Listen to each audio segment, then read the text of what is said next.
जय हिंद साथियों, स्वागत है आपका हमारे YouTube channel path to excel में। साथियों, हमने वेव मोशन और इलेक्ट्रोमैग्नेटिक वेव्स पे अपना चैप्टर कंप्लीट कर लिया है। दोनों के एक एक वीडियो हैं, आप जाके देखिएगा। पहले वेव मोशन का वीडियो देखिएगा जहाँ पे हमने मैकेनिकल वेव, लॉन्जिट्यूडनल वेव्स और ट्रांसवर्स वेव्स की बात की थी। उसके बाद आप दूसरा वीडियो देखिएगा इलेक्ट्रोमैग्नेटिक वेव्स, जिसमें gamma rays, X rays, ultraviolet rays, visible rays, इन सारी चीज़ों के बारे में बात की गई है। तो हम उसी चैप्टर के सीरीज़ को आगे बढ़ाते हुए अब प्रीवियस ईयर क्वेश्चंस डील करेंगे। जो भी कॉन्सेप्ट हमने उन चैप्टर्स में पढ़े हैं उनको हम टेस्ट करेंगे कि हम कितने पानी में हैं, कितने हमें चीज़ें समझ में आई हैं और क्या हमें चीज़ें और समझना बाकी है। तो ये किसके माध्यम से होगा? तो ये प्रीवियस ईयर क्वेश्चंस के माध्यम से होगा, क्योंकि प्रीवियस ईयर क्वेश्चन ही हैं जो हमें विंडो प्रोवाइड करते हैं, जो हमें एक एनालिसिस प्रोवाइड करते हैं कि क्वेश्चन जो है किस डायमेंशन से, किस पार्ट से और क्या फॉर्मेशन हो सकती है क्वेश्चन की। तो हम लोग ज़्यादा टाइम ना वेस्ट करते हुए अब हम लोग देखते हैं अपने प्रीवियस ईयर क्वेश्चंस जो भी आए हैं वेव मोशन और इलेक्ट्रोमैग्नेटिक वेव से संबंधित। हम लोग शुरुआत करेंगे उत्तराखंड पीसीएस 2016 के क्वेश्चन से। और क्वेश्चन आपसे पूछ रहा है which of the following is a mechanical wave. ठीक है, इसमें मैकेनिकल वेव कौन सी है? तो हम लोग थोड़ा सा हल्का सा रिवाइज कर लेते हैं जो हमने वेव मोशन और इलेक्ट्रोमैग्नेटिक वेव्स में अपने चैप्टर में पढ़ा था। उसको हम लोग ने बहुत ही डिटेल्ड में, बहुत ही फाइनर पॉइंट्स के साथ डिस्कस किया है। आप उसको जाके पहले रेफर करिएगा, उसके बाद आके यहाँ पे अपने कॉन्सेप्ट जो वहाँ पे बिल्डअप हुए होंगे उनको टेस्ट करिएगा। ठीक है, तो एक अगर हल्का फुल्का सा हम लोग एक रिविजन करें तो हमने देखा था वेव मोशन क्या होता है, वेव क्या होती है। वेव वो एनर्जी होती है जो ट्रांसफर होती है। ठीक है, ट्रांसफर करती है। ठीक है, वेव क्या करती है? एनर्जी को ट्रांसफर करती है without movement of matter. Matter को बिना मूव किए जो है ट्रांसफर ऑफ एनर्जी कहलाती है वेव मोशन। ठीक है, वेव मोशन कहलाती है। अब कुछ एनर्जी होती है, उन्हें मीडियम चाहिए होता है प्रोपोगेट होने के लिए, आगे बढ़ने के लिए। तो वैसी एनर्जीज को हम कहते हैं, वैसी वेव्स को हम कहते हैं जिन्हें मीडियम चाहिए होती है, उनको कहते हैं मैकेनिकल वेव्स। मैकेनिकल वेव्स उनको कहते हैं जिनको मीडियम की रिक्वायरमेंट होती है एनर्जी को आगे बढ़ाने में, एनर्जी को प्रोपोगेट करने में। इसी के ऑपोजिट हमने पढ़ा था इलेक्ट्रोमैग्नेटिक वेव्स होती हैं। इलेक्ट्रोमैग्नेटिक वेव्स कौन सी होती हैं? जिनको अपने प्रोपोगेशन के लिए, जिनको हीट ट्रांसफर के लिए, एनर्जी ट्रांसफर के लिए क्या होता है, मीडियम की ज़रूरत नहीं पड़ती है। जैसे हम सन रेज देखते हैं, है ना, सन की रेज जो आती हैं, सूर्य की किरणें, वो स्पेस से होके आती हैं जहाँ पे कोई मीडियम नहीं है, फिर भी आती हैं हमारे तक, अर्थ तक आ जाती हैं, पृथ्वी तक आ जाती हैं। तो ऐसी किरणों को कहते हैं हम लोग इलेक्ट्रोमैग्नेटिक वेव्स, जिनको मीडियम की रिक्वायरमेंट नहीं होती है। मैकेनिकल वेव्स जिनको मीडियम की रिक्वायरमेंट होती है। मैकेनिकल वेव्स में हमने दो और डिविजन्स पढ़े थे, कौन कौन से? लॉन्जिट्यूडनल वेव्स पढ़ी थी।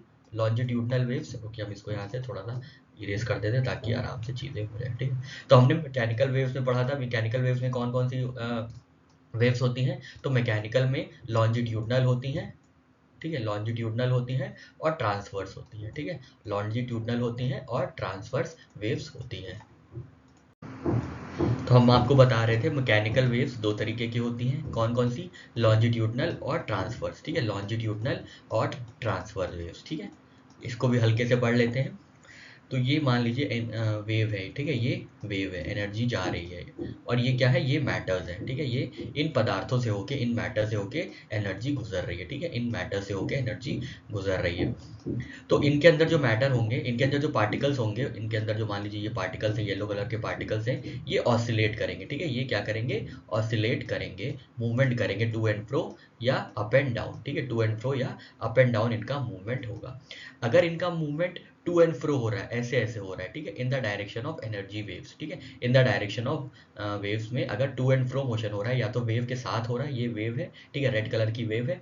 और जो पार्टिकल्स हैं मैटर के अंदर, उनका ऑसिलेशन जो हो रहा है, अब एनर्जी पास हो रही है तो मूवमेंट तो हो गई। तो अगर उनका मूवमेंट हो रहा है टू एंड फ्रो मोशन में, मतलब आगे या पीछे, या तो एनर्जी की दिशा में या तो एनर्जी की दिशा के ऑपोजिट, ऐसे टू एंड फ्रो में, टू एंड फ्रो में, तो ये कहलाएंगी लॉन्जिट्यूडनल वेव। इसका हमने बहुत अच्छा वीडियो आपको दिखाया था, बहुत अच्छा सा एक फिगर दिखाया था कि कैसे टू एंड फ्रो मोशन होता है, कैसे रेयर फ्रैक्शन और कंप्रेशंस होते हैं। ठीक है, और उनके बीच की डिस्टेंस को हम लोग वेवलेंथ कहते थे। ठीक है, ये सारी बातें हमने वहाँ चैप्टर में की थी, यहाँ पे थोड़ा सा शॉर्ट में रखेंगे, ब्रीफ में रखेंगे, क्योंकि पीवाईक्यूज सॉल्व कर रहे हैं। तो यहाँ पे हमने देखा था ये लॉन्जिट्यूडनल वेव्स हो गई। उसी तरीके से क्या होता है, अगर जो इनके पार्टिकल्स हैं वो ऑसिलेट अप एंड डाउन करते हैं, अप एंड डाउन ऑसिलेट कर रहे हैं, रेड कलर की ये जो है, रेड कलर की वेव्स जा रही है आगे, रेड कलर की वेव्स प्रोपोगेट कर रही है, पर जिस मैटर से होके गुजर रही है उसके जो पार्टिकल्स हैं वो अप एंड डाउन मूव कर रहे हैं, अप एंड डाउन ऑसिलेट कर रहे हैं, अप एंड डाउन ऑसिलेट कर रहे हैं, ठीक है, मतलब ऐसे ऐसे बना रहे हैं, ऐसे ऐसे बना रहे हैं, ठीक है, मतलब एनर्जी जो है ऐसे ऐसे ऐसे ऐसे मूव कर रही है। और इसको क्या कहते हैं, मैक्सिमम डिस्प्लेसमेंट अपवर्ड साइड को क्रेस्ट कहते हैं और मैक्सिमम डिस्प्लेसमेंट डाउनवर्ड साइड को ट्रो कहते हैं। तो ये जो क्रेस्ट एंड ट्रो का फॉर्मेशन होता था ये ट्रांसफर वेव्स में होता था, ठीक है। लॉन्जिट्यूडनल वेव्स में क्या होता है, जो पार्टिकल्स ऑसिलेट होते हैं वो टू एंड फ्रो होते हैं along the line of propagation या opposite to the line of propagation of energy, ये होता था लॉन्जिट्यूडनल वेव्स में। और ट्रांसवर्स वेव्स में हमने देखा था कि जो पार्टिकल्स ऑसिलेट करते हैं वो टू एंड फ्रो के बजाय ऊपर नीचे करते हैं, अप एंड डाउन करते हैं, फॉर्मिंग क्रेस्ट एंड ट्रो। तो क्रेस्ट एंड ट्रो का जब फॉर्मेशन होता है तो वो ट्रांसवर्स वेव्स में होता है। रेयर फैक्शन और कंप्रेशन का जब फॉर्मेशन होता है तो वो लॉन्जिट्यूडनल वेव्स में होता है। ये सारी बातें हमने वहाँ की थी। अब हम यहाँ पे देखेंगे कि यहाँ पे कैसे क्वेश्चंस पूछे जा रहे हैं और हम कैसे उन कॉन्सेप्ट्स को जो हमने अपने चैप्टर्स में पढ़ रखा है, वेव मोशन और इलेक्ट्रोमैग्नेटिक वेव्स में 2 अलग अलग चैप्टर हैं, तो उन वहाँ पे जो कंसेप्ट बिल्डिंग हुई है यहाँ पे हम कैसे उनको टेस्ट कर सकते हैं। तो सबसे पहला आपसे यही पूछा जा रहा है, which of the following is mechanical wave. तो मैकेनिकल वेव क्या है, मैकेनिकल वेव जिनको मीडियम की रिक्वायरमेंट होती है, ठीक है, मीडियम की जिनको रिक्वायरमेंट होती है। तो आपके ऑप्शन में पहला ऑप्शन है रेडियो वेव्स। रेडियो वेव्स को होती है क्या, रेडियो वेव्स तो इलेक्ट्रोमैग्नेटिक वेव्स का पार्ट है, ठीक है, हमने ये भी देखा था इलेक्ट्रोमैग्नेटिक वेव्स में X rays, radio waves, infrared rays, gamma rays, है ना, ये सारी चीजें देखी थी, विजिबल लाइट रेज, ये सारी चीजें देखी थी। तो वो सब इलेक्ट्रोमैग्नेटिक स्पेक्ट्रम का पार्ट थे। कौन कौन सी, रेडियो वेव्स, एक्स रेज और लाइट वेव्स, ये तीनों ही इलेक्ट्रोमैग्नेटिक स्पेक्ट्रम का पार्ट थे। जो शुरुआत के 3 ऑप्शन हैं ए बी सी, वो तीनों ही इलेक्ट्रोमैग्नेटिक वेव्स का पार्ट थे। अब वो इलेक्ट्रोमैग्नेटिक वेव्स का पार्ट है तो मैकेनिकल वेव कैसे हुए, तो बची हुई जो वेव हुई साउंड वेव, वो मैकेनिकल वेव हो गई, क्योंकि साउंड को क्या चाहिए होती है प्रोपोगेशन के लिए, मीडियम चाहिए होती है। स्पेस में साउंड ट्रैवल नहीं कर सकती है, ठीक है, स्पेस में साउंड ट्रैवल नहीं कर सकती है, इसलिए क्या होता है, इसलिए साउंड वेव जो है मैकेनिकल वेव हो जाती है। इनका एक्सप्लेनेशन पढ़ लेते हैं। Sound waves are characterised by motion of particle in the medium and are longitudinal. Longitudinal मतलब हमने बताया था to and fro to the direction of energy in air and in any liquid medium. Mechanical waves, while radio waves, x-rays and light waves are electromagnetic waves। जैसा कि हमने बताया light waves, radio waves और x raise क्या है, ये electromagnetic waves है। Sound wave क्या है, मैकेनिकल वेव है, ठीक है। चलिए आगे बढ़ते हैं, सेकेंड नंबर क्वेश्चन लेते हैं। एग्जाम्पल ऑफ लॉन्जिट्यूडनल वेव, अभी हमने देखा कि रेडियो वेव्स, गामा रेस और एक्स रेस, ये सब क्या है, ये सब इलेक्ट्रोमैग्नेटिक वेव्स हो गई, ठीक है, इलेक्ट्रोमैग्नेटिक वेव्स हो गई। तो बची कौन सी, साउंड वेव। साउंड वेव क्या हो गई, साउंड वेव मैकेनिकल वेव हो गई। और लॉन्जिट्यूडनल वेव किस में आती है, तो वो मैकेनिकल वेव में आती है, इसलिए जो साउंड वेव है वो लॉन्जिट्यूडनल वेव है, ठीक है। जिनके मीडियम, जब ये साउंड पास होती है किसी भी मीडियम से, किसी भी मैटर से, तो उनके जो पार्टिकल्स होते हैं वो टू एंड फ्रो मूव करते हैं, ठीक है। नेक्स्ट क्वेश्चन, क्वेश्चन नंबर 5 देखते हैं हम लोग। यूपीपीसीएस प्री 91 का क्वेश्चन है।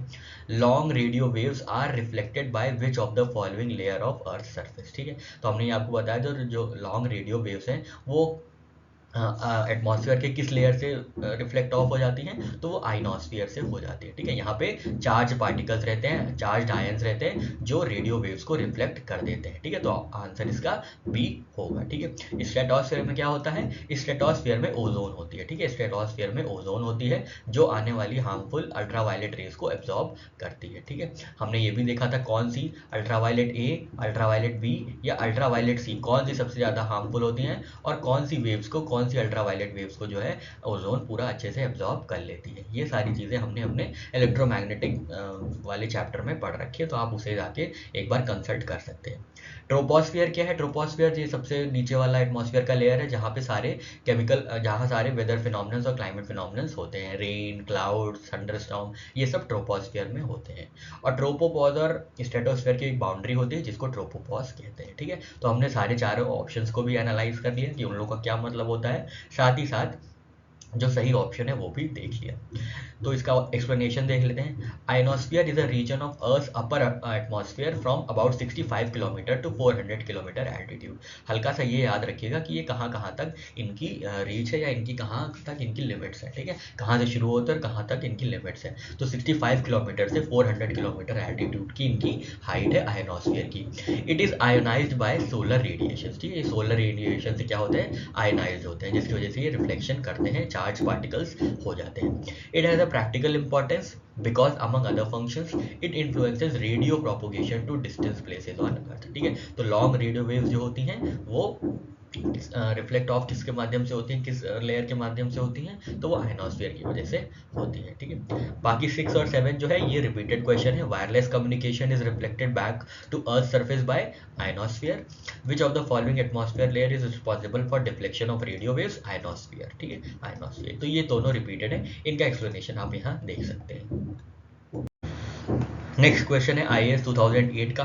आपसे पूछ रहा है, आपको दो स्टेटमेंट्स दिए हुए हैं, एक एसर्शन है एक रीजन है। इसमें क्या करना होता है, इसमें दोनों इंडिविजुअल स्टेटमेंट्स को अलग अलग देखना होता है पहले कि अलग अलग दोनों सही है नहीं, वेरीफाई करना होता है कि ये सही है कि नहीं। गलत है तो कोई बात नहीं, अगर सही है तो फिर ये देखना होता है, अगर दोनों स्टेटमेंट सही हो गए तो ये देखना होता है क्या जो रीजन है वो लॉजिक है, वो रीजन है जो एसर्शन दिया है उन स्टेटमेंट का, जो एसर्शन स्टेटमेंट दिया है क्या उसकी रीजनिंग सही है, ये चेक करना होता है। ठीक है, पहले स्टेप में हम लोग ये देखेंगे कि दोनों स्टेटमेंट सही हैं या नहीं, अलग अलग। ठीक है, सबसे पहले ये देखते हैं एसर्शन क्या दिया है। एसर्शन दिया है radio waves bend in magnetic field. नहीं, ये तो गलत है, क्योंकि अगर मैग्नेटिक फील्ड में बेंड हो जाएंगे तो अर्थ तक शायद पहुंच ही ना पाए। ठीक है, तो ये गलत है, बेंड नहीं होती है, अनअफेक्टेड रहती है मैग्नेटिक फील्ड से। तो एसर्शन ही गलत हो गया, मतलब एक स्टेटमेंट गलत हो गया। अब रीजन देखते हैं। Radio waves are electromagnetic in nature. Reason अपने आप में इंडिविजुअली सही है। ठीक है, मतलब इसको अगर एक एसर्शन की तरह लिया जाए, radio waves are electromagnetic in nature, तो ये बिल्कुल सही बात है। ठीक है, ये बिल्कुल सही बात है। तो अब इसमें रीजन देखने की कोई बात ही नहीं, क्योंकि एसर्शन अपने आप में रॉन्ग हो गया है और रीजन सही हो गया है। ठीक है, तो इसका आंसर होना चाहिए A is false, R is true. A is false, R is true, A is false, ये है डी। हाँ, D question, sorry D option. ठीक है, डी ऑप्शन सही है। Assertion is false because but reason is correct because radio waves are electromagnetic in nature, so they are generally unaffected by magnetic and electric field. क्योंकि ये electromagnetic होती हैं अपने स्वभाव में, जिसकी वजह से ये क्या होता है, रिफ्लेक्ट नहीं होती है, अनअफेक्टेड होती हैं मैग्नेटिक और इलेक्ट्रिक फील्ड से। ठीक है, इसके बाद हम 11 क्वेश्चन की बात करते हैं। बीपीएससी 2015 में पूछा गया है। ये आपसे पूछ रहा है कॉस्मिक रेज। ठीक है, कॉस्मिक रेज क्या होती है, जो स्पेस से रेज आती है। ठीक है, जो स्पेस से रेज आती है उनको कॉस्मिक रेज कहते हैं। ठीक है, तो कॉस्मिक रेज क्या होते हैं आपको ये बताना है। Cosmic rays are charge particles, cosmic rays are uncharge particles, cosmic rays can be charge as well as uncharge particles, none of the above.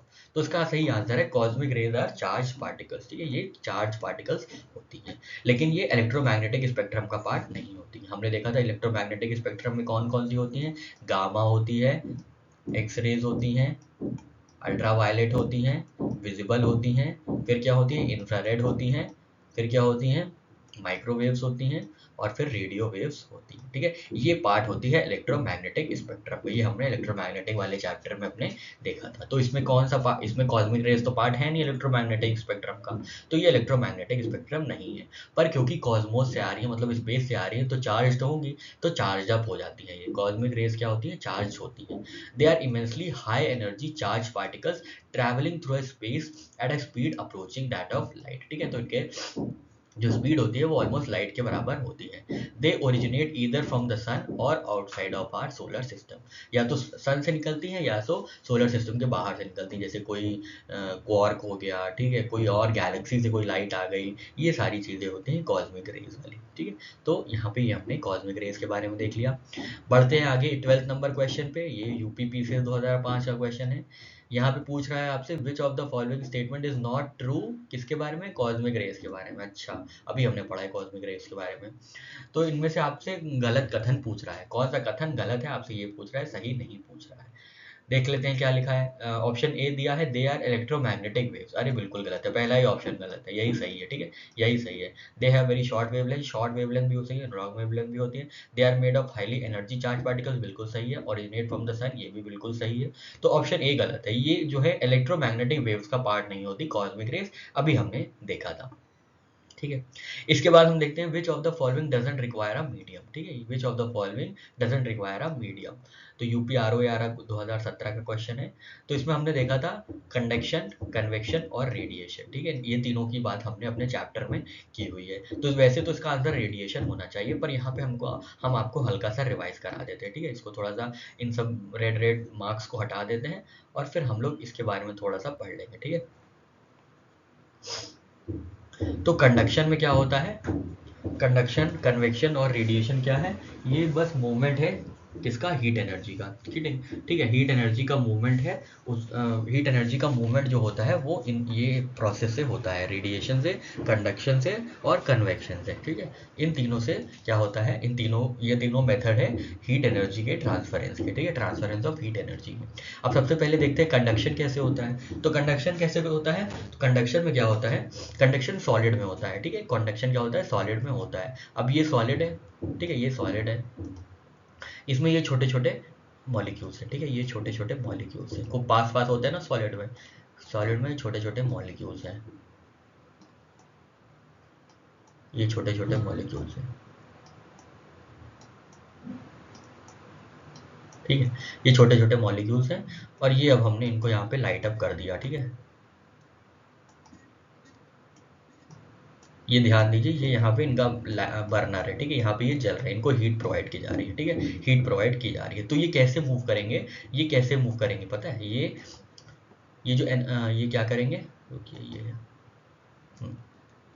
ये वाले जो मॉलिक्यूल है ये गर्म हो जाएगा। ठीक है, फिर ये वाला मॉलिक्यूल गर्म होगा, ये वाला मॉलिक्यूल गर्म होगा। तो ये क्या करेंगे? ये वाइब्रेट करने लगेंगे, ये अपनी जगह पे वाइब्रेट करने लगेंगे, गर्म होके वाइब्रेट करने लगेंगे। तो इनकी वाइब्रेशन से जो गर्माहट निकलेगी वो इसको गर्म करेगी, बगल वाले को। बगल वाले से ये वाला गर्म होगा, ये वाले से फिर ये वाला गर्म होगा, ये वाले से ये वाला गर्म होगा, ये वाले से ये वाला गर्म होगा, ये वाले से फिर ये वाला गर्म होगा, ये वाले से ये वाला गर्म होगा, ये वाले से ये वाला गर्म होगा, ये वाले से ये वाला गर्म होगा। ठीक है, तो इसमें क्या हो रहा है? एक्चुअल मूवमेंट ऑफ ट्रांसफर नहीं है। ठीक है, बस अपनी जगह पे थोड़ा सा वाइब्रेट कर रहे हैं और अपनी एनर्जी को क्या कर रहे हैं? ट्रांसफर कर रहे हैं। ठीक है, एक्चुअल मूवमेंट ऑफ मैटर नहीं हो रहा, एक्चुअल मूवमेंट ऑफ मॉलिक्यूल्स नहीं हो रहा है। ठीक है, एक्चुअल मूवमेंट ऑफ मॉलिक्यूल्स इसमें नहीं हो रहा है। तो ये होता है कंडक्शन। ठीक है, कंडक्शन अब मीडियम चाहिए, ये मीडियम में ही तो है। ठीक है, मीडियम चाहिए, मीडियम के बिना ये आगे ही नहीं बढ़ सकती हैं। ठीक है, ये अब हीट एनर्जी को पास नहीं कर सकते हैं। क्यों? क्योंकि इसमें हमने देखा था छोटे छोटे मॉलिक्यूल्स हैं, ये मीडियम बनाते हैं और ये मॉलिक्यूल जब आपस में वाइब्रेट होने लगते हैं गर्म होके,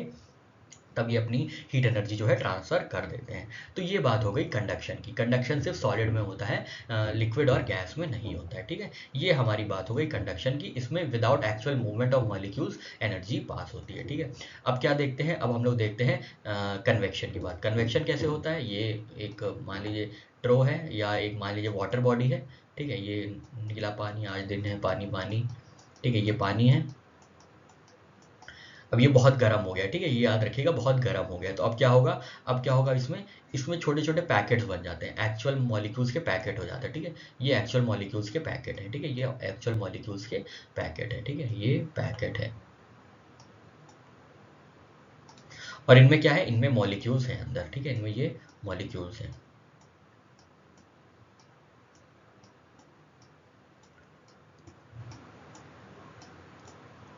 ठीक है, इनमें ये मॉलिक्यूल्स है। अब यहाँ पे ये पानी गर्म हो गया, ये यहाँ के जो मॉलिक्यूल्स हैं वो एनर्जी इनको सप्लाई करेंगे। ठीक है, यहाँ पे पैकेट बन गए हैं, यहाँ पे ये actual movement of bulk of molecules होता है इसमें। ठीक है, इसमें क्या होगा? पैकेट बन गए हैं। ठीक है, गर्म वाले पैकेट बन गए हैं, इसमें गर्म गर्म मॉलिक्यूल जो हैं उनके पैकेट बन गए। मान लीजिए एक पैकेट में 10 गर्म मॉलिक्यूल है। ठीक है, तो गर्म हवाएं क्या होती है? उठती हैं। ठीक है, उठती हैं, ये वेपर बन गए हैं। ठीक है, अब ये वेपर हो गए हैं तो इनके पास गर्म गर्म मॉलिक्यूल्स हैं, वेपर में गर्म गर्म मॉलिक्यूल्स हैं। ये गर्म हवाएं लेके ऊपर जाएंगे। ठीक है, ये गर्म हवाएं लेके ऊपर जाएंगे, ये इनको एनर्जी देगा, ये ऊपर वाले और को एनर्जी देगा। ऊपर जाते जाते जब एकदम एटमॉस्फेयर ठंडा हो जाएगा तो यहाँ से ठंडे होके वो इधर से आ जाएंगे। ठीक है, ठंडे होके क्या होंगे? यहाँ पे नीचे ठंडी हवाएं आ जाएगी। ठीक है, नीचे ठंडी हवाएं आ जाएंगी तो गर्म हवाएं उठती हैं, ठंडी हवाएं नीचे हो जाती हैं। ठीक है, तो जो कन्वेक्शन होता है इसमें एक्चुअल मूवमेंट ऑफ मॉलिक्यूल्स हो रहा है। ठीक है, देखिए आप पैकेट ऊपर जा रहे हैं, जो पैकेट गर्म हो चुके हैं वो ऊपर जा रहे हैं। ठीक है, जो पैकेट के अंदर मॉलिक्यूल्स हैं जो गर्म हो चुके हैं वो ऊपर जा रहे हैं। तो इसमें एक्चुअल मूवमेंट ऑफ मॉलिक्यूल्स होता है। ठीक है, तो कन्वेक्शन किस में होगा? कन्वेक्शन लिक्विड में होगा और गैसेस में भी होगा, क्योंकि वेपर्स भी ऊपर चले जाते हैं और ठंडे वेपर्स, जब वेपर्स ठंडे हो जाते हैं तो वो लिक्विड फॉर्म में पानी की तरह बरस जाते हैं। ठीक है, तो कन्वेक्शन क्या है? कन्वेक्शन जो है हीट एनर्जी जो ट्रांसफर हो रही है through actual movement of molecules. Conduction में क्या था?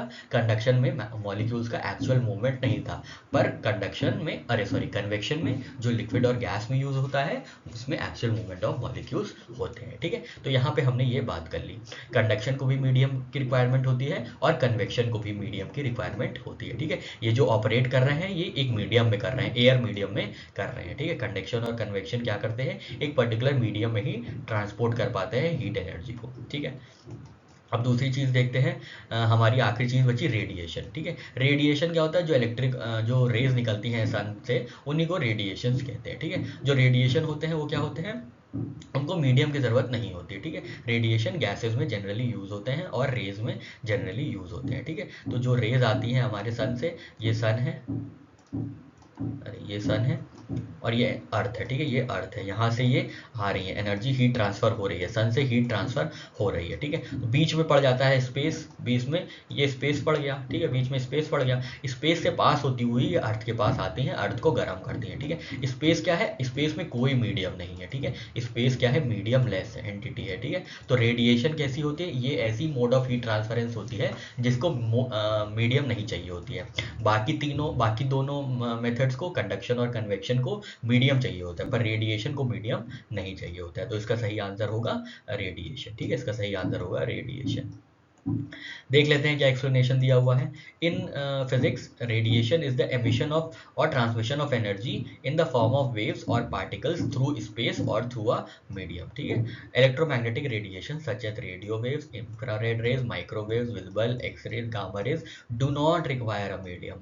On the other hand, heat transmission by convection and conduction requires a medium, जैसे कि हमने आपको बताया था। ठीक है, इसके बारे में बहुत डिटेल में डिस्कस किया गया है, अच्छे से डिस्कस किया गया है हमारे चैप्टर कंडक्शन, कन्वेक्शन और रेडिएशन में।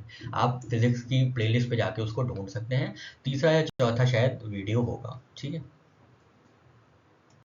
नेक्स्ट क्वेश्चन है हमारा यूपीपीसीएस 2019 का क्वेश्चन है। आपसे पूछ रहा है कि which of the following is associated with albedo. Albedo क्या होता है? अल्बीडो सिंपल यही बात होती है कि कितनी पावर है उनके अंदर रेस को रिफ्लेक्ट करने की। ठीक है, तो ये रिफ्लेक्टिंग पावर को बताता है। ठीक है, रिफ्लेक्टिंग पावर को बताते हैं। ठीक है, तो albedo is a fraction of light और radiation that is reflected by a body और सरफेस। ठीक है, तो जितना जो बॉडी या सरफेस कोई चीज़ को रिफ्लेक्ट कर रही है, कोई रेस को रिफ्लेक्ट कर रही है, तो कितना रिफ्लेक्ट कर रही है, यही पावर होती है एल्बिडो की। ठीक है, ये कॉमनली यूज होता है एस्ट्रोनॉमी में। Reflective properties of planet, satellites and asteroids.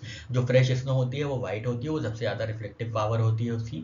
उसी कंपैरिजन में जैसे वाटर है, ओशन है, वो ज़्यादा एब्जॉर्ब करते हैं क्योंकि उनकी एब्जॉर्प्शन पावर का ज़्यादा होती है और रिफ्लेक्टिंग पावर कम होती है। ठीक है, तो ये बात हो जाती है इनकी रिफ्लेक्टिंग पावर की। ठीक है, reflecting power is related with albedo. ठीक है, ये इजी क्वेश्चन था।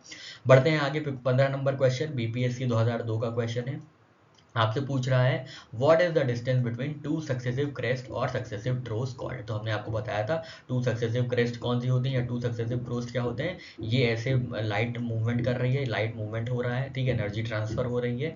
तो जब एनर्जी ट्रांसफर होगी किसी मीडियम से, तो उसके जो मीडियम है उसके पार्टिकल्स ऑसिलेट होंगे। ऑसिलेट अगर to and fro up and down position में हो रहे हैं, ऐसे ऐसे ऑसिलेट हो रहे हैं। ठीक है, ऐसे ऐसे ऑसिलेट हो रहे हैं, तो maximum displacement upwards and downwards क्या कहलाते हैं? क्रेस्ट एंड ट्रो कहलाते हैं। ठीक है, ये होगा क्रेस्ट, ऊपर वाला क्रेस्ट, नीचे वाला ट्रो। ठीक है, नीचे वाला ट्रो, ये ट्रो और ये क्रेस्ट। ठीक है, अब हमने आपको बताया था इलेक्ट्रोमैग्नेटिक वेव्स की जब हमने बात की थी कि दो सक्सेसिव क्रेस्ट के बीच की दूरी को क्या कहते हैं? इन दो बीच की दूरी को हम क्या कहते हैं? वेवलेंथ कहते हैं, या दो क्रेस्ट के बीच की दूरी को वेवलेंथ कहते हैं। ठीक है, और वेवलेंथ कैसे रिलेटेड है एनर्जी और फ्रीक्वेंसी से? इनवर्सली रिलेटेड है। ठीक है, wavelength lambda is equal to is inversely proportional to energy and frequency. ठीक है, फ्रीक्वेंसी या एनर्जी घटेगी तो लैम्डा बढ़ेगा। ठीक है, ये सारे रिलेशन हमने वहाँ पे देखे थे। ठीक है, तो इसका सही आंसर होगा वेवलेंथ। ठीक है, वेवलेंथ इसका सही आंसर होगा। Distance between two successive crest और successive troughs is called wavelength of a transverse wave. ठीक है, क्योंकि यहाँ पे वेव्स ऊपर नीचे जा रहे हैं। ठीक है, ऊपर नीचे जा रहे हैं, आगे पीछे तो हो नहीं रहे, ऊपर नीचे जहाँ जाएंगे तो वो ट्रांसवर्स वेव्स कहलाती है। ठीक है, बढ़ते हैं आगे 17 नंबर क्वेश्चन की ओर। झारखंड पीसीएस 2021 का क्वेश्चन है। आपसे पूछ रहा है which one is not an example of electromagnetic wave. बहुत बार देखा हमने, इलेक्ट्रोमैग्नेटिक वेव में कौन कौन होती हैं? गामा रेज होती हैं, बिल्कुल सही है। एक्स रेज होती हैं क्या? बिल्कुल सही है। अल्ट्रावायलेट रेज होती हैं, बिल्कुल सही है। सुपरसोनिक वेव्स होती हैं या नहीं? सुपरसोनिक वेव्स तो मैकेनिकल वेव्स होती हैं। ठीक है, क्योंकि ये साउंड का पार्ट होती हैं। Among the given option supersonic waves are not an example of electromagnetic waves. Supersonic is use for objects which travel at a speed greater than speed of sound. ठीक है, तो ये क्या होता है? ये साउंड से रिलेटेड होती हैं, जिसकी वजह से इनकी जो स्पीड होती है वो साउंड के रिलेटिव में होती है, जिसकी वजह से इन्हें मैकेनिकल वेव बोला जाता है। ठीक है, तो ये इलेक्ट्रोमैग्नेटिक वेव का पार्ट नहीं होती। बढ़ते हैं आगे, विच of the following has longest wavelength. बताइए किसकी लॉन्गेस्ट वेवलेंथ है? हमने इलेक्ट्रोमैग्नेटिक वाले चैप्टर में इतने अच्छे से आपको विजुअल्स दिखा के बताया है, तो अगर आपने नहीं देखा है तो आप वो जाके देख सकते हैं। तो लॉन्गेस्ट वेवलेंथ किसकी होती है? रेडियो वेव्स की होती है, ठीक है। रेडियो वेव्स की लॉन्गेस्ट वेवलेंथ होती है, हमने देखा था ना। रेडियो वेव्स होती हैं वेवलेंथ में सबसे ऊपर, फिर उससे कम होती है माइक्रोवेव्स की, फिर होती है इंफ्रारेड रेज की, फिर होती है विजिबल की, फिर कौन होती है? अल्ट्रावायलेट रेज, फिर कौन सी होती है? एक्स रेज, फिर होती है गामा रेज, ठीक है। तो ये हम देख रहे हैं in decreasing order of wavelength, ठीक है, डिक्रीजिंग ऑर्डर ऑफ वेवलेंथ। तो सबसे ज़्यादा वेवलेंथ किसकी हो गई? रेडियो वेव्स की हो गई। रेडियो वेव्स के बाद किसकी हो गई? माइक्रोवेव्स की हो गई। माइक्रो के बाद इंफ्रा की हो गई। इंफ्रा के बाद विजिबल की हो गई। विजिबल के बाद अल्ट्रावायलेट हो गई। अल्ट्रावायलेट के बाद एक्स रेज हो गई और उसके बाद गामा रेज हो गई, ठीक है। तो रेडियो वेव्स जो है सबसे ज़्यादा वेवलेंथ होती है उनकी। देखिए यहाँ पे दिया हुआ है radio waves, microwaves, infrared, visible, ultraviolet, X rays और गामा रेज, ठीक है। तो मैक्सिमम वेवलेंथ किसकी है? रेडियो वेव्स की है, और गामा रेज की सबसे मिनिमम वेवलेंथ है। कन्वर्सली अगर बोले हम लोग एनर्जी या फ्रीक्वेंसी के फॉर्म में, तो सबसे ज़्यादा एनर्जी और फ्रीक्वेंसी गामा रेज की है, सबसे कम एनर्जी और फ्रीक्वेंसी रेडियो वेव्स की है। नेक्स्ट क्वेश्चन है हमारा यूपीपीसीएस 2018 का और यूपीपीसीएस 2005 का, ठीक है। कई बार देखिए रिपीट किया गया है। तो आपसे ये पूछ रहा है question number 19, which of the following electromagnetic radiation has maximum energy. तो अभी हमने देखा था वेवलेंथ, एनर्जी और फ्रीक्वेंसी में क्या रिलेशन है। तो जिसकी सबसे ज़्यादा वेवलेंथ होगी उसकी सबसे कम एनर्जी होगी, जिसकी सबसे ज़्यादा एनर्जी होगी उसकी सबसे कम वेवलेंथ होगी, ठीक है। तो इसमें से सबसे कम वेवलेंथ किसकी है? तो हम फिर से बनाते हैं एक बार अपना वो चार्ट। सबसे ज़्यादा वेवलेंथ रेडियो की होती है, उससे कम माइक्रो की होती है, उससे कम इंफ्रारेड की होती है, ठीक है, उससे कम विजिबल लाइट होती है, उससे कम अल्ट्रावायलेट होती है, फिर उससे कम हो जाती है एक्स रेज की, और उससे कम हो जाती है गामा रेज की। तो सबसे ज़्यादा एनर्जी गामा रेज की होनी चाहिए। गामा रेज है क्या यहाँ पे? नहीं, गामा रेज नहीं है। फिर होनी चाहिए एक्स रेज की। एक्स रेज है क्या? Visible, infra, ultraviolet, X ray. हाँ, ऑप्शन डी जो है एक्स रेज इसमें दिया हुआ है, तो एक्स रे क्या है? डी ऑप्शन, बिल्कुल सही बात है। डी ऑप्शन बिल्कुल सही है, क्योंकि एक्स रेज की सबसे ज़्यादा एनर्जी है बिकॉज ऑफ मिनिमम वेवलेंथ, ठीक है। सेकंड लीस्ट मिनिमम वेवलेंथ इनकी होती है एक्स रेज की, ठीक है। Shorter the wavelength greater is the energy, हमने आपको बताया है। In reference to energy sequence of energy of electromagnetic waves is as follows, ठीक है। ये आप पढ़ लीजिएगा, अब हम लोग इसको ज़्यादा डिस्कस नहीं करेंगे। फिर आप माइक्रोवेव्स की क्या फ्रीक्वेंसी को याद कर लीजिएगा, कोशिश करिएगा जितनी इलेक्ट्रोमैग्नेटिक वेव्स हैं, 6-7 ही वेव्स हैं, उनकी सारे की वेवलेंथ की वो याद रखिएगा, ठीक है। फ्रीक्वेंसीज याद रख लीजिएगा और वेवलेंथ याद रख लीजिएगा, ठीक है। जैसे गामा रेज होती हैं, उनकी जो वेवलेंथ होती है उनकी 10⁻⁻12 मीटर के रेंज में होती है, ठीक है। तो आप ऐसे याद रखिएगा, ठीक है। उसी तरीके से फिर एक्स रेज होती हैं, उनकी 10⁻10 मीटर की रेंज में होती है। इसी तरह से आप याद रखिएगा और साइमल्टेनियसली उनकी फ्रीक्वेंसीज भी याद रखिएगा। तो माइक्रोवेव्स की जो फ्रीक्वेंसी होती है वो होती है 1 गीगाहर्ट्ज से 300 गीगाहर्ट्ज तक, ठीक है। ये ऑप्शन सी इसका सही आंसर है। तो आप यहाँ पे ये याद कर लीजिएगा, इसमें कुछ ज़्यादा बताने वाली चीज़ नहीं है। फिर आपसे 21 नंबर पूछ रहा है, RAS सवाल है, 97-98 का है। Which of the following is use for determining the structure of crystal.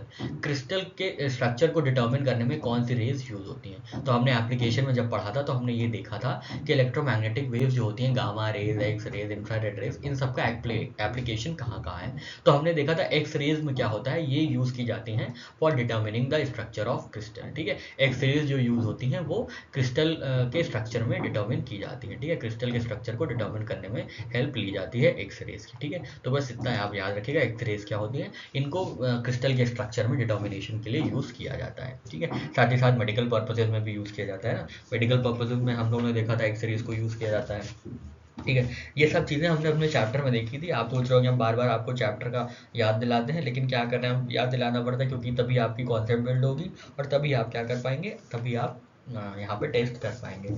तो एक्सरेज हमने देखा था, जो विलियम रॉजन साहब थे उन्होंने डिस्कवरी की थी एक्सरेज की, और वो सर्जरी में यूज़ होती है, इंजीनियरिंग में यूज़ होती है, रेडियोथेरेपी में यूज़ होती है, डिटेक्ट करने में यूज़ होती है। जो हम लोग देखते हैं आजकल की, इतना ग्राम सोना पकड़ा गया बॉडी पार्ट में, इतना ग्राम ब्रेड में छुपा के ला रहे थे, तो कोल्ड ड्रिंक में छुपा के ला रहे थे, तो ये सब एक्सरेज की मदद से होता है, ठीक है। पर्ल के स्ट्रक्चर को हमने देखा अभी कि कैसे टेस्ट करते हैं, ठीक है, साइंटिफिक रिसर्च में होता है, ठीक है। उसी तरीके से गामा रेस कहाँ होती हैं, गामा रेस को किसने डिस्कवर किया था, तो गामा रेस को हमें याद है, गामा रेस को पॉल विलियर्ड और हेनरी बेक्वेरेल साहब ने डिस्कवर किया था, ठीक है। गामा रेस का क्या क्या हमने एप्लीकेशन देखा था, गामा रेस का हमने एप्लीकेशन देखा था कि ये ट्रीटमेंट में यूज़ होते हैं कैंसर्स और ट्यूमर्स के। इनको फूड स्टोरेज के लिए यूज़ किया जाता है, फूड प्रिजर्वेशन के लिए यूज़ किया जाता है, न्यूक्लियर रिएक्शन में तो यूज़ ही होते हैं, ठीक है। और कुछ एटॉमिक न्यूक्लियस के बारे में इनसे बातें पता चल जाती हैं, ठीक है। तो ये हमने एक्स रेस की गामा रेस की बात की थी। यूवी रेस की बात में हम लोगों ने की थी कि यूवी रेस को डिस्कवरी किसने की थी, तो कार्ल रिटर साहब ने 1801 में इनकी जो है यूवी रेस की डिस्कवरी की थी। यूवी रेस किस लिए यूज़ होती हैं, तो यूवी रेज यूज़ होती हैं फ्लोरोसेंस को चेक करने के लिए, ठीक है। मिनरल सैंपल्स में यूवी रेज पास करने से फ्लोरोसेंस निकलता है, ठीक है। बैक्टीरिया को मारने के लिए, स्टेरलाइजेशन के लिए यूज़ होती थी। अलार्म में यूज़ होती है, जब कोई बर्गलर अलार्म होता है उसमें यूज़ होती हैं, ठीक है। फूड स्टफ को प्रिजर्वेशन के लिए यूज़ होती हैं। वाइटामिन सोर्स होती हैं ultra violet rays, vitamin D को क्रिस्टलाइज करती है हमारी बॉडी में, है ना। ये सारी चीज़ें हमने देखी थी। अगर आपने नहीं देखा है तो हमने जितनी चीज़ें बोली है वो सारी चीज़ें आपको टेक्स्ट में दिख जाएंगी हमारे चैप्टर में। बढ़ते हैं आगे।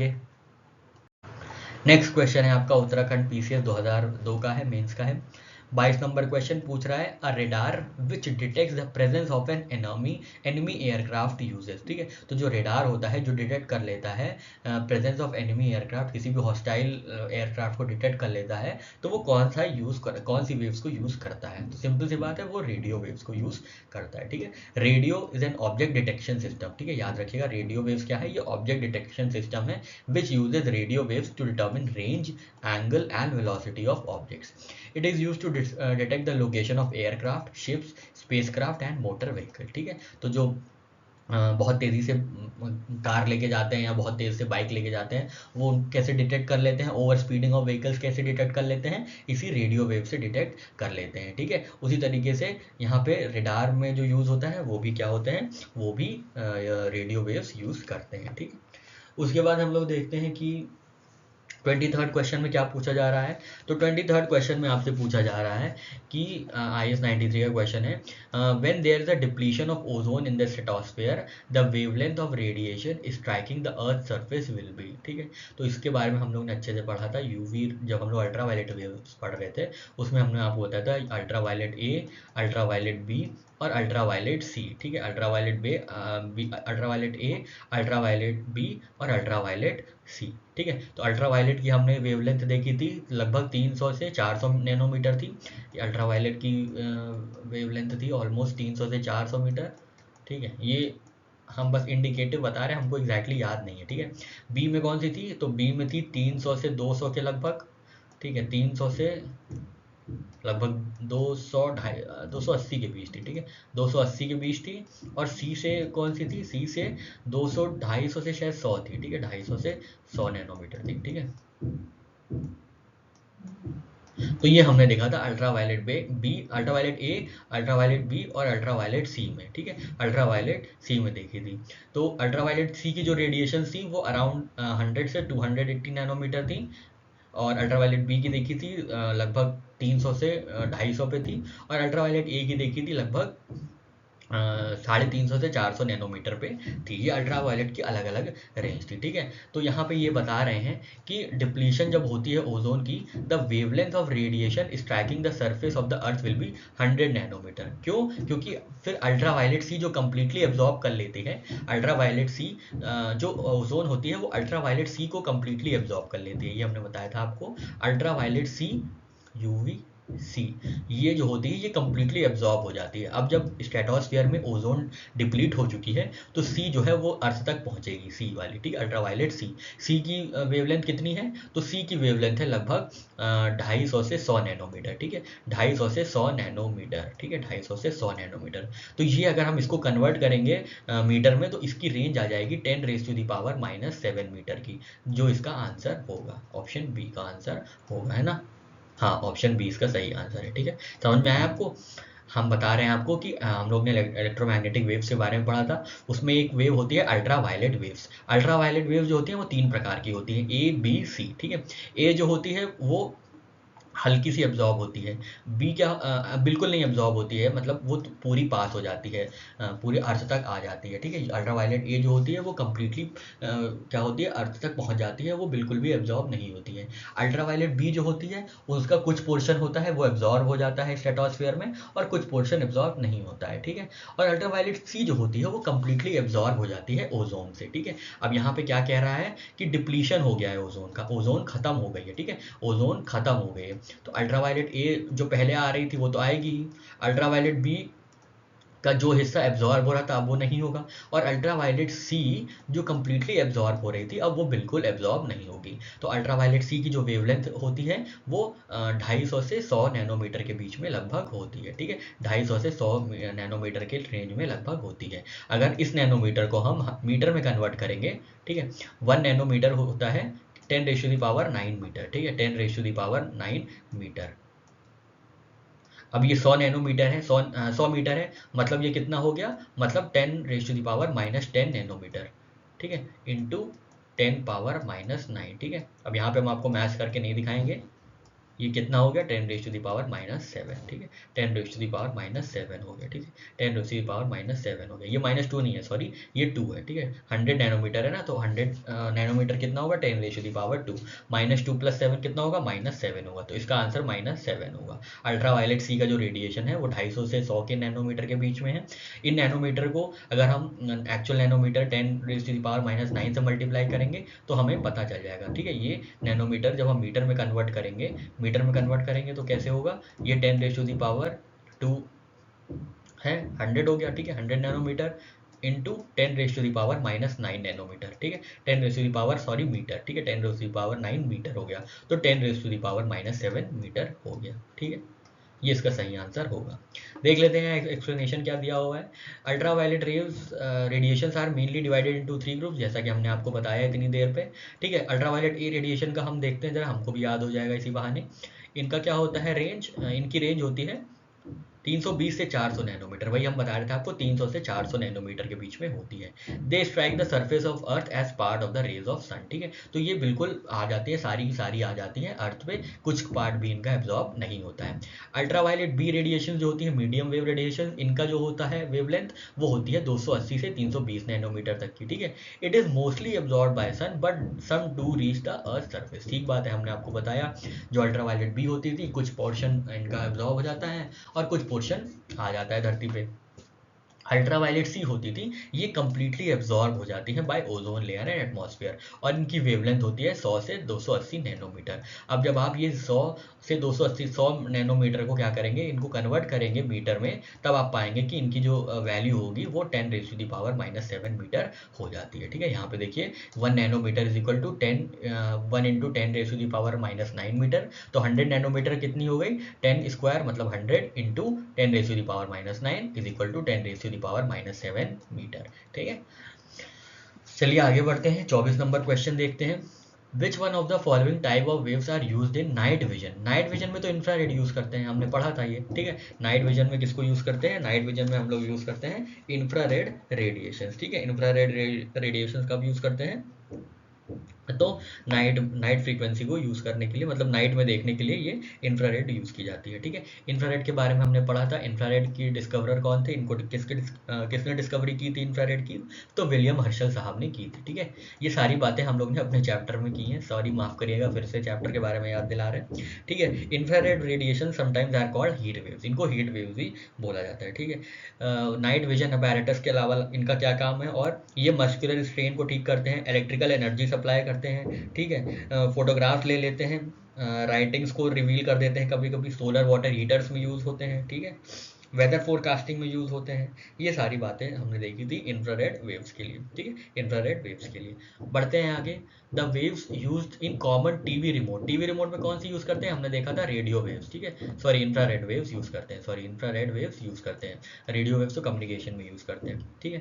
तो infrared waves are used in TV remote control, remote control can be used to divide operations such as television set, DVD and other home appliances, ठीक है। तो इंफ्रारेड के बारे में हम लोग बात कर रहे थे। इंफ्रारेड रेस क्या है? इंफ्रारेड रेस को किसने फाउंड किया, किसने डिस्कवरी की थी इनकी? तो इनकी डिस्कवरी की थी विलियम हर्शल साहब ने, ठीक है। और ये टीवी रिमोट कंट्रोल में यूज़ होते हैं और ये नाइट विजन अपैरेटस में यूज़ होते हैं। फिर 26 और 27 दोनों रिपीटेड क्वेश्चन हैं जो कि पूछ रहे रिमोट कंट्रोल ऑफ टेलीविजन में कौन सी वेव्स यूज होती हैं, तो इंफ्रारेड, इंफ्रारेड, ठीक है। उसके बाद है which of the following does a TV remote control unit use to operate a TV set, ठीक है। तो टीवी सेट में क्या होता है, सिग्नल्स आते हैं, तो वो सिग्नल्स कौन सी वेव्स होती हैं ये आपसे पूछ रहा है। तो सिग्नल्स होते हैं रेडियो वेव्स, हमने आपको बताया रेडियो वेव्स के सिग्नल होते हैं वो, ठीक है, रेडियो वेव्स के सिग्नल होते हैं। Infrared waves are use to transmit radio and TV signals but some of them are using radio waves. Infrared is an electromagnetic radiation, ठीक है। तो रेडियो वेव्स के बारे में हमने देखा था, इसको डिस्कवरी की थी मार्कोनी साहब ने, ठीक है। ये किसके लिए यूज होता है? ये ब्रॉडकास्टिंग के लिए यूज होता है, मोबाइल रेडियो कम्युनिकेशन के लिए यूज होता है, रेडियो नेविगेशन के लिए यूज होता था, टेलीविजन वेव्स के लिए यूज होता था, एफएम रेडियो के लिए यूज होता था, ये सारी चीजें हमने देखी थी, ठीक है। फिर 29 क्वेश्चन देखते हैं, यूपी पीसीएस मेंस का है। आपसे पूछ रहा है वेव्स यूज फॉर टेलीकम्युनिकेशन, ठीक है। तो अगर टेलीकम्युनिकेशन में आपको रेडियो वेव्स दिया होता तो रेडियो वेव सही होता, और क्या दिया होता, या माइक्रोवेव दिया होता तो वो सही होता। अब देखते हैं क्या दिया है। विजिबल लाइट होती है क्या टेलीकम्युनिकेशन में? नहीं। इंफ्रारेड बिल्कुल नहीं, अल्ट्रावायलेट तो बिल्कुल भी नहीं, तो बची माइक्रोवेव। हाँ, माइक्रोवेव करता, माइक्रोवेव और रेडियो वेव जो होते हैं वो टेलीकम्युनिकेशन में यूज होते हैं। Microwaves are highly frequency signals in 300 gigahertz megahertz to 300 gigahertz. The signals can carry thousands of channels at the same time, making it a very versatile communication system. Today microwave is often used for point to point telecommunication, ये यहाँ पे use होता है, ठीक है। तो microwaves और radio waves दोनों ही टेलीकम्युनिकेशन के लिए यूज किए जाते हैं, याद रखिएगा। नेक्स्ट क्वेश्चन है हमारा 30th नंबर क्वेश्चन, आरएएस का क्वेश्चन है 2013 का।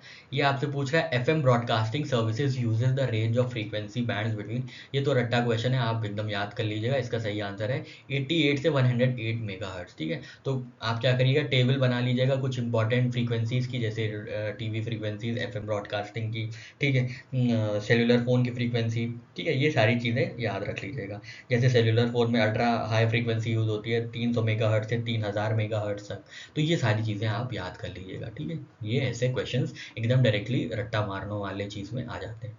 बढ़ते हैं 31st क्वेश्चन की तरफ, ये भी RAS 93 का क्वेश्चन है। आपसे बोल रहा है a radio station broadcast at 30 meter band. 30 meter band क्या है यहाँ पे, ये वेवलेंथ हो गई है। The frequency of the carrier wave transmitted by this station is, तो फ्रीक्वेंसी पूछ रहा है, ठीक है। इसके लिए आपको रिलेशन पता होगा, हमने आपको बताया था चैप्टर में, lambda is equal to C upon F, ठीक है। सी क्या है, स्पीड ऑफ लाइट है, एफ क्या है, फ्रीक्वेंसी है, लैम्डा क्या है, वेवलेंथ है, ठीक है। अब यहाँ पे क्या दिया हुआ है, यहाँ पे ये लैम्डा दिया हुआ है, ठीक है, ये लैम्डा दिया हुआ है। तो देख लेते हैं कैसे सॉल्व करेंगे। इधर 30 is equal to 3 into 10 power 8 जो कि स्पीड ऑफ लाइट है, 3 into 10 raise to the power 8 upon frequency, ठीक है। अब क्रॉस मल्टीप्लिकेशन होगा, ठीक है, क्रॉस मल्टीप्लिकेशन होगा, एफ इधर जाएगा 30 इधर आएगा, तो एफ की वैल्यू क्या हो जाएगी, F is equal to 3 into 10 power 8 upon 30, 3 into 10 to the power 8, 3 into 10 to the power 8 upon 30, ठीक है। अब एक 10 कम हुआ तो ये 10 रेज टू द पावर 7 हो गया, और 3 3 यहाँ कैंसिल हो गया। तो इनकी जो रेंज होगी वो 10 raise to the power 7 megahertz होगी, ठीक है, 10 raise to the power 7 megahertz होगी, ठीक है। ये किस में होगा, तो ये 10 मेगाहर्ट्ज हो जाएगी, ठीक है, 10 मेगाहर्ट्ज हो जाएगी, ठीक है। ये देखिए 10 यहाँ पे आ गया, 10 जो है 10 raise to the power 7 convert हो जाती है 10 मेगाहर्ट्ज में, ठीक है, 10 मेगाहर्ट्ज में, ठीक है, 10 मेगाहर्ट्ज में ये कन्वर्ट हो जाएगी, ठीक है। चलिए आगे बढ़ते हैं 36 नंबर क्वेश्चन पे, which of the following was invented by William Roentgen. अभी हमने बताया था आपको एक्सरे मशीन, ठीक है। रेडियो वेव्स किसने इन्वेंट किए थे, ढूंढा था, तो मार्कोनी ने। इलेक्ट्रिक बल्ब किसने ढूंढा था, आप हमें कमेंट सेक्शन में बताइएगा, इजी क्वेश्चन था। इसके बाद बढ़ते हैं 32 नंबर क्वेश्चन पे, CAPF 2019 का क्वेश्चन है ये। आपसे पूछ रहा है इनमें से कौन सी इलेक्ट्रोमैग्नेटिक वेव नहीं है। अरे ये तो कर चुके हैं, ये तो साउंड वेव है, ठीक है। नेक्स्ट क्वेश्चन देखते हैं 32 नंबर क्वेश्चन, ये IS 2011 का क्वेश्चन है। आपसे पूछ रहा है a layer in the earth atmosphere called ionosphere facilitates radio communication. तो हमने देखा था अभी थोड़े क्वेश्चन पहले ही हमने देखा था कि रेडियो वेव्स जो होती हैं, रेडियो कम्युनिकेशंस होती हैं, वो रिफ्लेक्ट बैक कौन कर देता है उनको, अर्थ पे। तो एटमॉस्फेयर की एक लेयर होती है आयनोस्फीयर, जिसमें चार्ज पार्टिकल्स होते हैं, तो उन चार्ज पार्टिकल की वजह से क्या होता है, रेडियो कम्युनिकेशंस रिफ्लेक्ट बैक हो जाते हैं अर्थ के सरफेस पे, ठीक है, और वो एनहांस करते हैं रेडियो कम्युनिकेशन को, ठीक है। तो यहाँ पे ये हमको पता चल गया है कि आयनोस्फीयर जो है as a layer because of charge particles facilitates radio communication, ठीक है। अब इसका रीजन आपसे पूछ रहा है, तो रीजन तो सिंपल हमने बता ही दिया, चार्ज पार्टिकल्स, बस, ठीक है। तो देख लेते हैं वाई में क्या क्या रीजन दिए हैं। The presence of ozone causes reflection of radio wave back toward, नहीं नहीं, ये तो नहीं है, रेडियो वेव्स का कहाँ रिफ्लेक्शन होता है, और मतलब ओजोन कहाँ रिफ्लेक्ट करती है, ओजोन तो क्या करती है, ओजोन एब्जॉर्ब करती है, ठीक है, ओजोन एब्जॉर्ब करती है अल्ट्रावायलेट रेज को, ठीक है। तो ये पहला तो गलत हो गया। दूसरा देखते हैं, रेडियो वेव्स है वेरी लॉन्ग वेवलेंथ, ये बिल्कुल सही है, मतलब लॉन्ग वेवलेंथ तो सही है, पर इसका रीजन नहीं है, ठीक है। इसका रीजन ये नहीं है कि लॉन्ग वेवलेंथ है, इसका रीजन ये है कि आयनोस्फीयर में चार्ज पार्टिकल्स होते हैं, इसलिए वेव जो है इसलिए रेडियो वेव जो है वो रिफ्लेक्ट बैक हो जाती है, ठीक है। तो इसका आंसर ए भी नहीं होगा, बी भी नहीं होगा, बोथ 1 and 2 भी नहीं होगा, नीदर होगा, हाँ ये डी ऑप्शन इसका सही आंसर होगा, ठीक है। हाँ, डी ऑप्शन बिल्कुल सही है। Both the statements are incorrect in the context of question, हाँ क्वेश्चन के संदर्भ में, प्रश्न के संदर्भ में ये बिल्कुल पूरी तरीके से गलत कथन है। रेडियो वेव्स है वेरी लॉन्ग वेवलेंथ, ये हमने देखा था, उनकी जो वेवलेंथ होती है बहुत लंबी होती है, पर यहाँ पे उसका रीजन नहीं है, वो ये रीजन नहीं है कि वो रिफ्लेक्ट ऑफ हो जाती है आयनोस्फीयर में। आयनोस्फीयर में जो इलेक्ट्रिकली चार्ज आयंस होते हैं उनकी वजह से रेडियो कम्युनिकेशन फैसिलिटेट होते हैं, उनकी वजह से क्या होता है, रेडियो कम्युनिकेशन रिफ्लेक्ट बैक हो जाती है, ठीक है। क्वेश्चन नंबर 33 देखते हैं। TV viewers use dish antenna to receive satellite signals, do not receive signals during rain because, ठीक है। तो रेन जब बारिश होती रहती है तो टीवी सिग्नल्स के एंटेना में क्या क्या दिक्कतें हो जाती हैं, ये आपसे पूछ रहा है। यूपीपीसीएस 2017 का क्वेश्चन है। स्मॉल साइज ऑफ एंटेना, बिल्कुल छोटा साइज है तो कम वेवलेंथ ये रिसीव कर पाएगा। Rain droplets absorb energy of radio waves, बिल्कुल सही बात है, रेन ड्रॉपलेट जो होती हैं एब्जॉर्ब कर लेती है एनर्जी ऑफ रेडियो वेव्स की, इससे क्या होता है, इससे प्रोपोगेशन नहीं हो पाता है आगे। Rain droplets disperse the energy of radio waves from their original direction, बिल्कुल सही बात है। तो इसका तो ऑप्शन 1 2 3 तीनों होना चाहिए, डी, डी ऑप्शन है, हाँ एकदम सही बात है, सही बात है। ये तो सेल्फ एक्सप्लेन सारे ऑब्जर्वेशन है, ठीक है। स्मॉल साइज होगा तो कम वेवलेंथ रिसीव कर पाएंगे, रेन ड्रॉपलेट्स एनर्जी ऑब्जॉर्ब कर लेंगे तो आगे बढ़ ही नहीं पाएंगे, और फिर यहाँ से रेन ड्रॉपलेट डिस्पर्जन भी कर देते हैं, मतलब रिफ्लेक्ट कर देते हैं या डेविएट कर देते हैं रेडियो वेव्स को उनकी ओरिजिनल डायरेक्शन से, ठीक है। तो ये हम लोग ज़्यादा इसमें एक्सप्लेनेशन नहीं देखेंगे। बढ़ते हैं 34 नंबर क्वेश्चन की ओर, बीपीएससी 99 का क्वेश्चन है। Following rays are use in diagnosis of intestinal disease, तो ये तो हमको पता ही है, 50 बार ये चीज़ें आपने ऑब्जर्व की होंगी इर्द गिर्द, किसी का पैर टूट जाता है, किसी के अंदर कोई दिक्कत हो जाती है, किसी की हड्डी मुड़ जाती है, तो ये सब क्या चीज़ें होती हैं, ये सब एक्सरेज की मदद से देखी जाती है, ठीक है, एक्सरेज की मदद से देखी जाती है। एक्सरेज को किसने डिस्कवर किया था, विलियम रॉजन साहब ने डिस्कवर किया था, ठीक है। गामा रेस को किसने डिस्कवर किया था, अल्फा बीटा गामा तीनों को ही हेनरी बेक्वेरेल साहब ने डिस्कवर किया था, ठीक है। क्योंकि उन्होंने क्या किया था, उन्होंने क्या नाम है, रेडियो एक्टिविटी डिस्कवर की थी, रेडियो एक्टिविटी में ही तीनों रेस एमिट होती है, ठीक है। सीटी स्कैन वही ultra X ray, sorry CT scan भी कंप्यूटेड टोमोग्राफी क्या होती है, सीटी स्कैन का फुल फॉर्म नाम होता है कंप्यूटेड टोमोग्राफी, ठीक है। ये स्पेशल एक्सरेज होते हैं, ठीक है, जो अंदर तक देख लेते हैं, ठीक है, तो ये हमें पता है, ठीक है। आगे बढ़ते हैं, नेक्स्ट क्वेश्चन देखते हैं। इन कथनों पर विचार कीजिए, ठीक है भाई, करते हैं। आईएएस प्री 2002 का क्वेश्चन है, ठीक है। तो ये कह रहे हैं long wavelength light is scattered more than short wavelength, बिल्कुल गलत है। ये हमने अपने चैप्टर में देखा था कि जो शॉर्ट वेवलेंथ होती हैं वो ज़्यादा स्कैटर करती हैं, वायलेट की शॉर्ट वेवलेंथ होती है इसलिए सबसे ज़्यादा स्कैटर करती है। रेड वेवलेंथ जो होती है, रेड कलर की जो वेवलेंथ होती है वो बहुत हाई वेवलेंथ होती है, लॉन्ग वेवलेंथ होती है, और वो सबसे कम स्कैटर करती है, ठीक है। तो long wavelength gets let scatter, तो पहला वाला ऑप्शन गलत हो गया।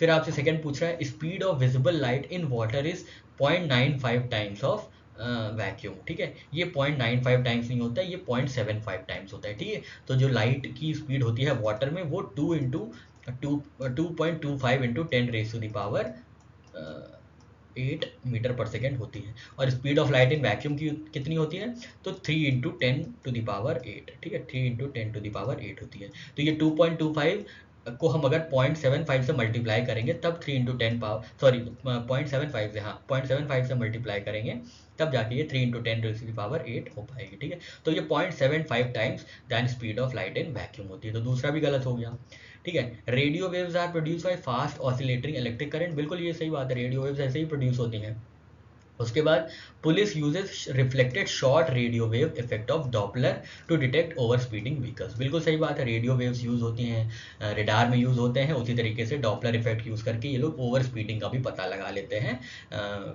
रेडियो वेव्स के माध्यम से। ठीक है, तो इसका सही आंसर होगा 3 और 4। ठीक है, 1 और 2 बिल्कुल गलत है, 1 और 3 सही है, 1 गलत है, ये भी गलत हो गया। 2 और 4, 2 कौन सा है, 2 भी गलत है तो ये भी गलत हो गया, तो आखिरी ऑप्शन ये बचा डी। डी ऑप्शन सही है। ठीक है, तो हमने आपको ये बता दिया, यहाँ पे आप हिंदी एक्सप्लेनेशन अपने आप से पढ़ लीजिएगा। ठीक है, कि लॉन्ग वेवलेंथ कम स्कैटर करती हैं, ये 0.75 टाइम्स है, और ये दोनों तो बिल्कुल सही है। नेक्स्ट क्वेश्चन हम देख लेते हैं, 12 नंबर क्वेश्चन। तो ये कह रहा है अ फ्लूट और, अच्छा इसमें कह रहा है कंसिडर द फॉलोइंग स्टेटमेंट्स, निम्नलिखित कथनों पर विचार कीजिए। बिल्कुल करते हैं। A flute of shorter length produces a wave of lower frequency. ठीक है, ये कैसे हो सकता है, शॉर्टर लेंथ मतलब शॉर्टर वेव लेंथ। ठीक है, शॉर्टर वेव लेंथ में लोअर फ्रीक्वेंसी प्रोड्यूस होगी, शॉर्टर वेवलेंथ तो हाई फ्रीक्वेंसी प्रोड्यूस होगी, तो ऑप्शन ए गलत हो जाता है। साउंड वेव, सेकेंड स्टेटमेंट देखते हैं, sound waves travels through rock only in the form of longitudinal elastic waves. बिल्कुल सही बात है, ये तो सही बात है, ये साउंड वेव जो होती हैं ये लॉन्जिट्यूडनल वेव्स की तरह ट्रैवल करती हैं, जिनमें जो पार्टिकल का ऑसिलेशन होता है वो टू एंड फ्रो होता है। ठीक है, तो ऑप्शन बी इसका सही आंसर होना चाहिए। Which of the following statements are correct, हाँ करेक्ट पूछ रहा है, तो ऑप्शन ए गलत है, ऑप्शन बी सही है। ठीक है, तो ऑप्शन बी इसका सही आंसर होना चाहिए। कम लंबाई की बांसुरी से कम तरंग दैर्ध्य अर्थात उच्च आवृत्ति की तरंगे उत्पन्न होती हैं, जैसे बताया हमने आपको। ध्वनि तरंगे अनुदैर्ध्य तरंगे होती हैं। ठीक है, तथा शैलों में इनका संचरण अनुदैर्ध्य प्रत्यास्थक तरंगों के रूप में होता है, अतः केवल कथन दो सत्य है। ठीक है, तो मतलब मोटा मोटा वही है कि तरंग दैर्ध्य अर्थात क्या होता है, तरंग दैर्ध्य मतलब वेवलेंथ होता है, वेवलेंथ कम वेवलेंथ में हाई फ्रीक्वेंसी उच्च आवृत्ति होती है। ठीक है, उच्च आवृत्ति मतलब फ्रीक्वेंसी। ठीक है, ध्वनि तरंगे अनुदैर्ध्य तरंगे, अनुदैर्ध्य तरंगे मतलब कौन सी होती हैं, लॉन्जिट्यूडनल वेव्स। ठीक है, और अनुप्रस्थ तरंगे जो होती हैं वो ट्रांसवर्स वेव होती हैं। ठीक है, तो जब ये निकलती हैं या पास होती हैं तो ये अनुदैर्ध्य तरंगे हो जाती हैं, लॉन्जिट्यूडनल वेव्स हो जाती हैं। ठीक है, नेक्स्ट है हमारा 20th नंबर क्वेश्चन, एनडीए 2016 का क्वेश्चन है। When sound waves मतलब longitudinal waves are propagated through a medium, the physical quantity transmitted are, ये तो बहुत आसान है, हमने आपको पहली लाइन जब हम वेव मोशन का चैप्टर पढ़ रहे थे तब हमने आपको पहली लाइन में बताया था कि जब कोई वेव्स ट्रांसफर होती हैं तो वो क्या करती हैं, वो एनर्जी को ट्रांसफर करती हैं। ठीक है, हीट को ट्रांसफर करती हैं, एक्चुअल मूवमेंट ऑफ मैटर नहीं होता है। ठीक है, वो खाली एनर्जी को ट्रांसफर करते हैं, जो पार्टिकल्स होते हैं उनके वो एनर्जी ट्रांसफर करते हैं बिना खुद अपने मूव हुए, बिना खुद के मूवमेंट के वो एनर्जी को ट्रांसफर करते हैं। ठीक है, तो सिर्फ एनर्जी ट्रांसफर होती है, मैटर मोमेंटम ये सब ट्रांसफर नहीं होता है। ठीक है, तो इसी से रिलेटेड क्वेश्चन हमारे हिसाब से पूछा होगा, क्योंकि पूछ रहा फिजिकल क्वांटिटी कौन सी ट्रांसमिट होती है। तो ऑप्शन देख लेते हैं, मैटर ओनली, नहीं मैटर तो होता ही नहीं है।